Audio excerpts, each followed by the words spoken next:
સરદાર વલ્લભભાઈ પટેલની 150મી જન્મ જયંતિ નિમિત્તે રાષ્ટ્રીય એકતાના સંદેશ સાથે અમરેલી જિલ્લા વહીવટીતંત્ર દ્વારા અમરેલી કુંકાવાવ વડિયા વિધાનસભા મત વિસ્તારમાં ભવ્ય યુનિટી માર્ચ તેમજ પદયાત્રાનું આયોજન કરવામાં આવ્યું હતું।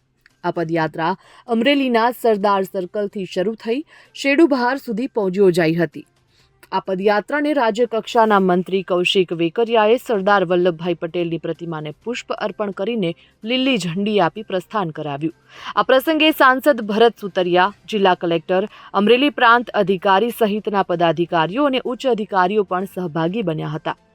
યુનિટી માર્ચ દરમિયાન રૂટ ઉપર આવેલા વિવિધ ગામોમાં ગ્રામજનોએ ઢોલ નગારા સાથે આ પદયાત્રાનું સ્વાગત કર્યું હતું। પદયાત્રાના રૂટ પર વિવિધ સમાજના આગેવાનો અને અગ્રણીઓ દ્વારા ઉત્સાહભેર અભિવાદન પણ કરવામાં આવ્યું।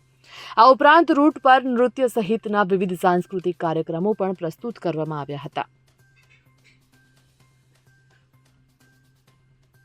Bureau report, Gujarat fight news.